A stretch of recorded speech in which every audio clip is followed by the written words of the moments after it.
Welcome to your February 2022 horoscope.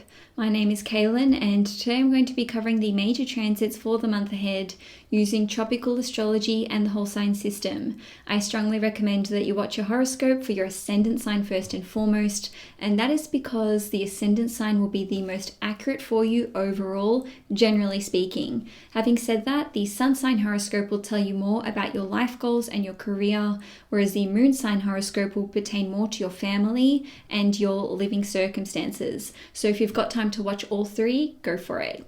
Now, lastly, before I get into your horoscope, I just wanted to let you know that I still have my 2022 yearly horoscopes available for purchase, so I will leave a link in the description box below.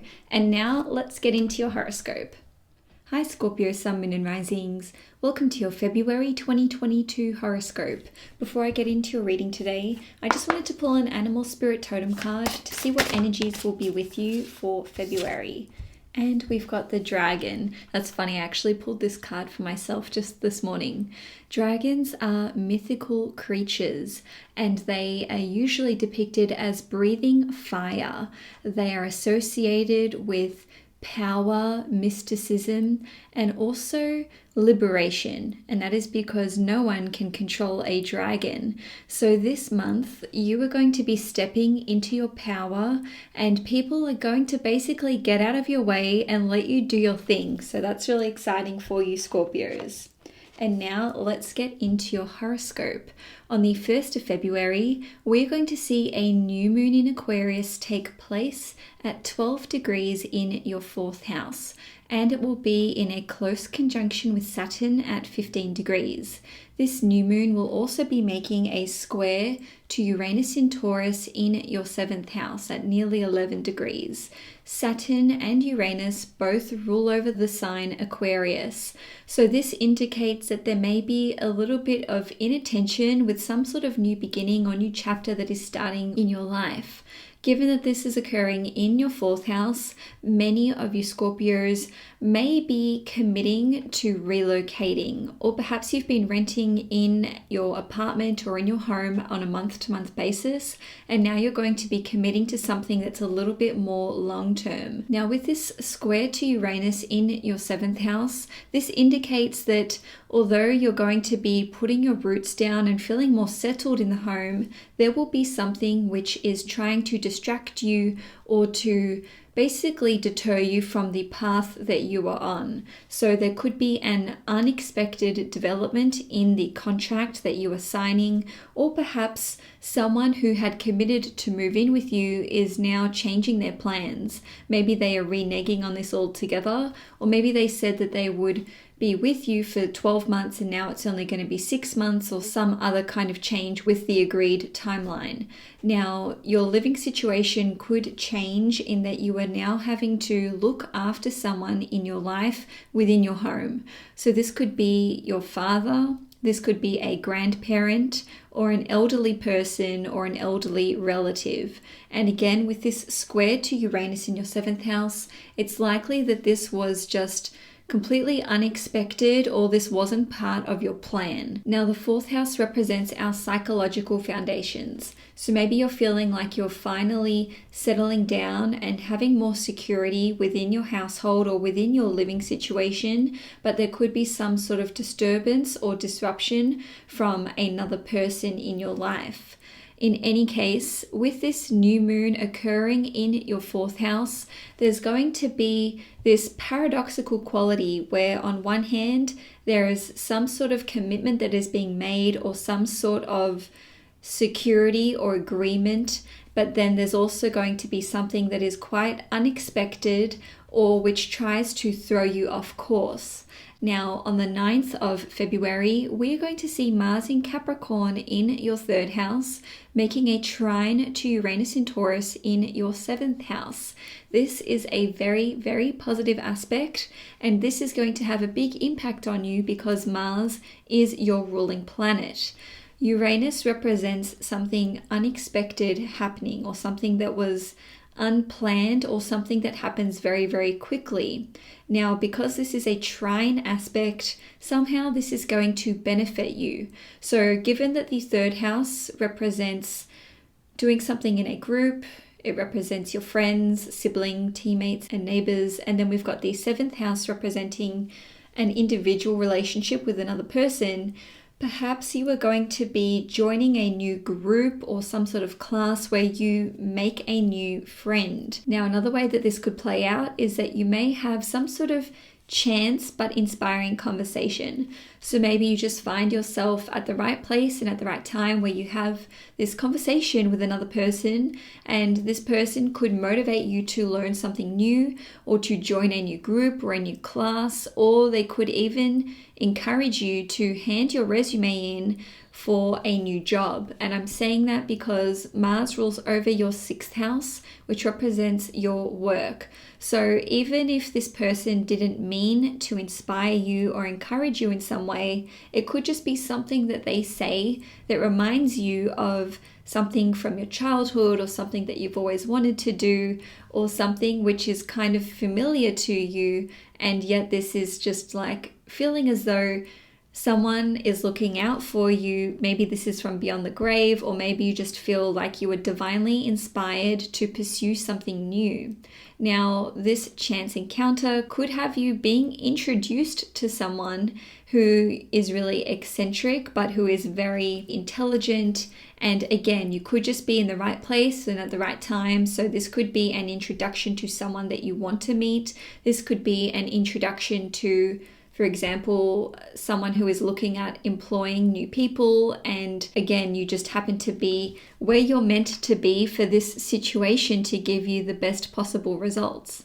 Now, another way that this can play out is that you may randomly see something online or see a name written down in a book, or you could even overhear a name being mentioned in a conversation, and then all of a sudden you are pursuing this person. So maybe you are finding out the exact name of the person that you need to contact for you to get a new job, or to join a new class, or for you to learn a new skill. Now, lastly, with this transit, you could work with someone on a new communications piece or a writing project, or you could collaborate with this person, or you could even land a very important interview and basically skip the queue.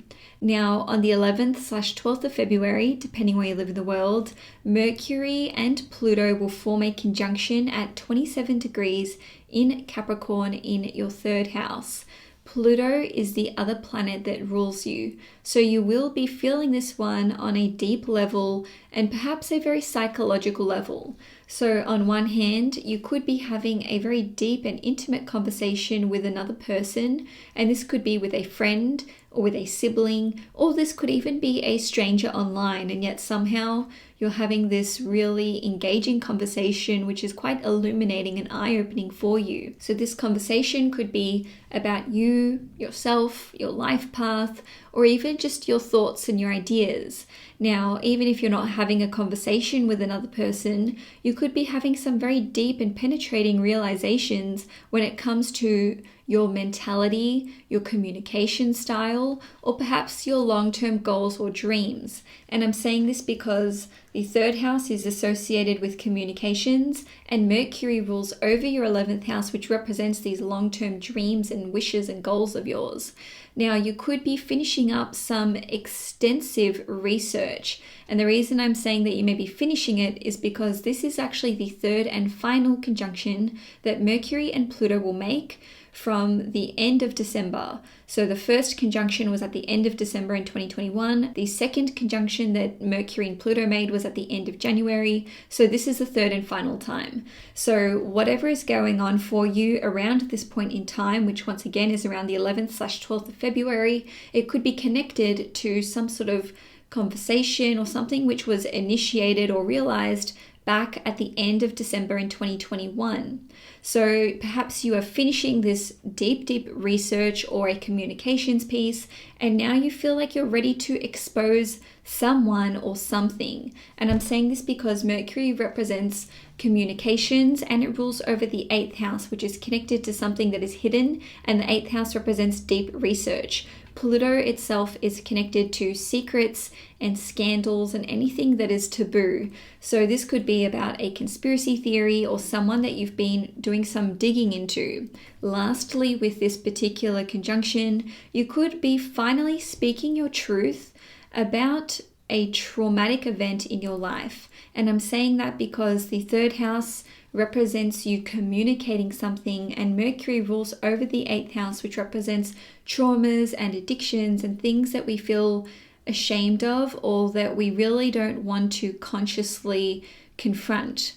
Now, with Mercury ruling over your 11th house, which represents your long-term goals and dreams, maybe you're simply speaking your truth about what your intentions are for the future. Now, on the 16th of February, we are going to see a full moon in Leo take place in your 10th house at 27 degrees, and it will be making an in conjunction to Pluto in Capricorn in your 3rd house, which will also be at 27 degrees. So full moons indicate a situation reaching its peak or a chapter ending somewhere in our lives. Given that this is occurring in your 10th house, which is connected to your career, your life goals and your vocation and your public reputation, it could be that you have achieved a career goal, or maybe you've received a promotion. Maybe you're resigning from a job, or maybe you are retiring from the workforce altogether. If this is impacting you on the career front, this in conjunction to Pluto, which is your ruling planet in your 3rd house, can see you having conflicting thoughts about this development in your life. So maybe you're not really sure what to think. Maybe you're experiencing a little bit of brain fog, or there could be people in your workplace or even certain friends or relatives of yours who are basically saying things which are at odds with what you would usually expect with this event taking place in your life. So an example of that could be you've finally achieved this promotion that you've been vying for, and then one of these individuals says something snarky or to put you down, or maybe they're trying to put you off pursuing this promotion, or maybe they're trying to put you off your new role in the company. Now, for those of you Scorpios who are not being impacted on the career front, it could just be that there is a change in your status or in your title, and this can really impact your reputation. So the 10th house is not just associated with our career, it is also representative of the statements that follow I am. So for an example, if you have become a grandparent recently, you would identify as a grandmother or a grandfather. Now, some of you may be coming out as being gay, or perhaps your citizenship status has changed. So now you're able to say that I am a citizen of such and such a country. So with this in conjunction to Pluto in your 3rd house, with Pluto being your planetary ruler, you could be feeling a little bit conflicted about this new development in your life.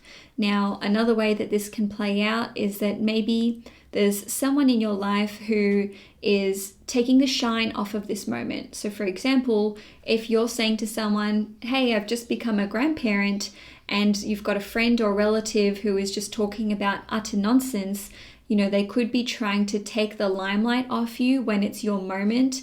In any case, though, we do experience full moons and new moons every single month, so it doesn't necessarily have to be a big deal. And for some of you, it won't even impact you on a significant level anyway.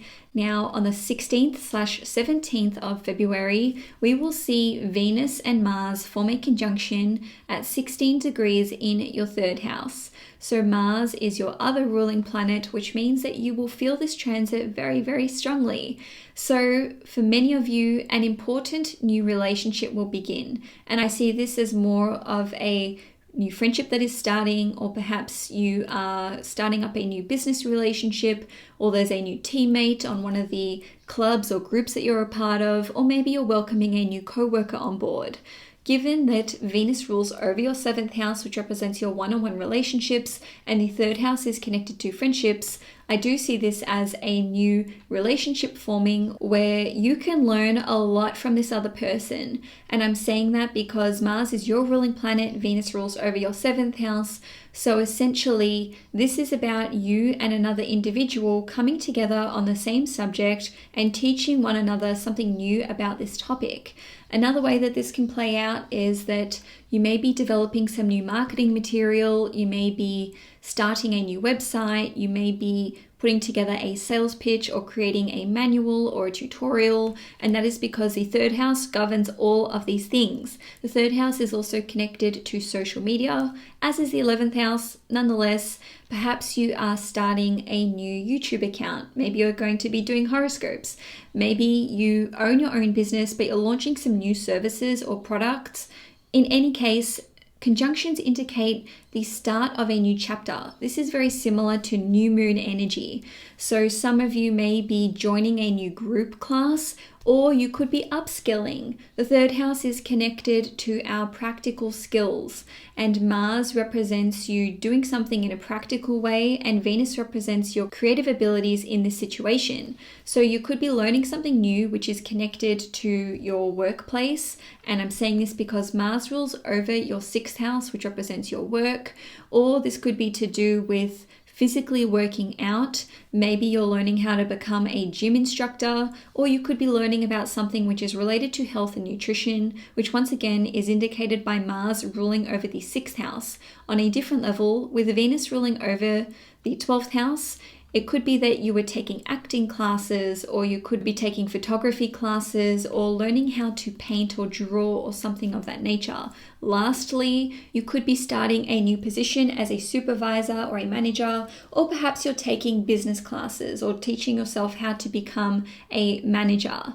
Now, lastly, for the month, on the 24th/25th of February, depending where you live in the world, Mercury in Aquarius in your 4th house will make a square to Uranus in Taurus in your 7th house. Square aspects indicate there being some sort of challenging situation or a conflict or a state of inattention for you to overcome. Having said that, because this is a square to Uranus in your 7th house, this transit is likely to involve another person. And I'm suddenly remembering that we've got the dragon card here. So you could be having an argument or a disagreement with another person, and perhaps you've been biting your tongue for a long time, and now you're just like unleashing on this person that you live with, whether this is a friend, a flatmate, or a family member. So essentially, Mercury represents communications, and this square to Uranus in your 7th house indicates that you could be arguing with one of those people, or you could be arguing with someone about property. And I'm saying that because Uranus rules over the 4th house, and the 4th house represents property and also the property market. So you could just be arguing with someone about property prices, or perhaps you're trying to enter into a negotiation with someone to purchase a property or to change the conditions on your lease. This can indicate that someone that you live with could abruptly move out of your home. And another way that this can play out is that in your home, someone could have some kind of accident. I don't want you guys to freak out though, because on the 24th and 25th of February, Mars in Capricorn will sextile Neptune in Pisces, Venus in Capricorn will also sextile Neptune, and Mercury in Capricorn will sextile Chiron in Aries. So whatever is taking place around the end of the month, although it may get a little bit heated or a little bit dramatic, ultimately there is overwhelmingly supportive energy with regard to these sextiles to Neptune and to Chiron. And so, Scorpio, that's all I have for you for February 2022. If you'd like to purchase your 2022 yearly horoscope, you can do so by clicking on the link in the description box below. Enjoy your month ahead, Scorpio, and I will see you guys next time.